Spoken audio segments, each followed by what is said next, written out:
Sabi niyo nga po ay naging masusi yung assessment and evaluation at paano po din natukoy na dahil gusto niya sari-sari store. Medyo I'm sure nakarating na po yan sa ahensya na marami rin po ang nag-react na sana all dahil nakatanggap po siya ng 80,000 pesos na cash aid.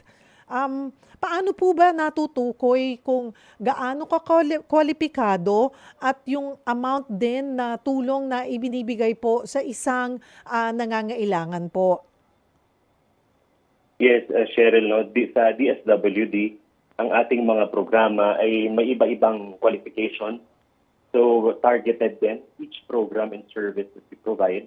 So, particular na dito sa pag-abot. So, depende sa sitwasyon na nung ating na-reach out o nung ating client. So, depende rin dun sa assessment and intake na result na ginawa ng ating social workers. Doon ba determine kung ano ba yung karampatang intervention or assistance na kanyang kailangan.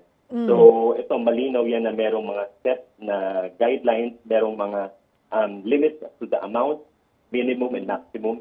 So, medyo nag-viral nga, gaya nga na nabanggit mo, na ibigay sa kanya. Pero ito naman ay hindi ito one-time na amount, no? So, ito ay in tranches ibibigay. Depende na rin dun sa magiging progreso nung kanyang sari-sari store, which will be closely monitored by our social workers na naka-assign dun kay Rose. Okay. So ano po ang maximum? Okay, bago po natin detalyehin yung naibigay na tulong kasi 'di ba, marami pong programa ang DSWD sa pagtulong, ang 4Ps nandiyan, ang AIX nandiyan. Pero may bago ho pala itong pag-abot program ng DSWD.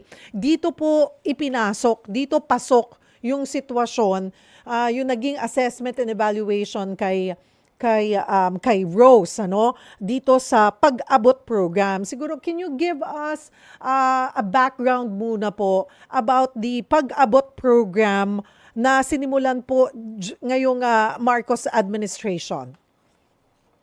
Yes, base na rin sa itong pag-abot program ay base na rin sa Executive Order number 52 na inisyu ni President Ferdinand Marcos Jr.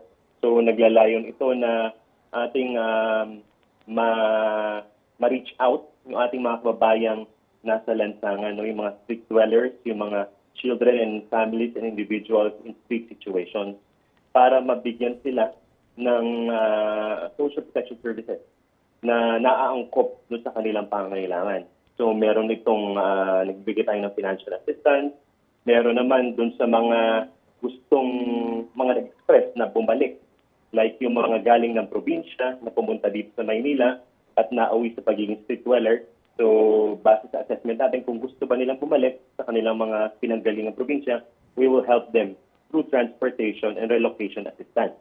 So, kung gusto naman nila na meron tayong kasing mga centers, residential care facilities, ang DSWD. So, kung gusto nilang manirahan doon sa ating mga shelter, maaari din naman. Pero siyempre, ito ay kung naaayon sa kanilang kagustuhan. And meron din tayo kagaya na binigay natin kay Rose, yung livelihood assistance. So para magkaroon ng kaunting kapital para makapagsimula ng maliit na negosyo. And meron din employment assistance para sa paghahanap ng trabaho, pag-aayos ng mga requirements. And also, ito importante, ito yung psychosocial support since lalo na yung iba, matagal na silang nakatira sa kalye, no? So yung experience iba, so kailangan ng psychosocial intervention sa pamamagitan ng ating mga social workers, no?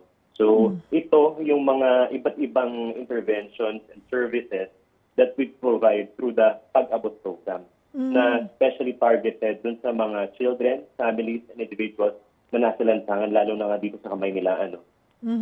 So 24/7 po na nag-iikot po ang ating mga social workers sa lansangan para kumbinsihin yung mga pamilya or individuals nga sa lansangan na sumama voluntarily para mabigyan ng intervention at assistance. Ito po ba sa labas ng NCR pinatutupad na rin, ASEC? Yes, opo. Meron na rin po tayong sa ibang lugar.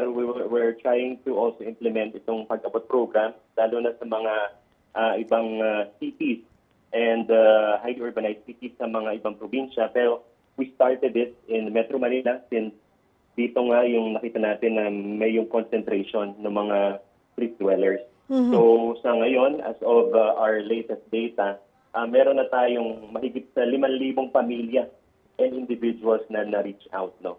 So ito, nabigyan sila ng iba't ibang intervention through the Department of Social Welfare and Development. Sabi ko nga kanina, merong nadala sa ating mga centers and facilities, merong nabigyan ng livelihood assistance, meron ding transportation assistance through doon naman sa ating AIC or yung assistance to individuals in crisis situations. So ito yung iba-ibang package of interventions na pwede nating itap para dito sa ating mga kababayang nasa lansangan.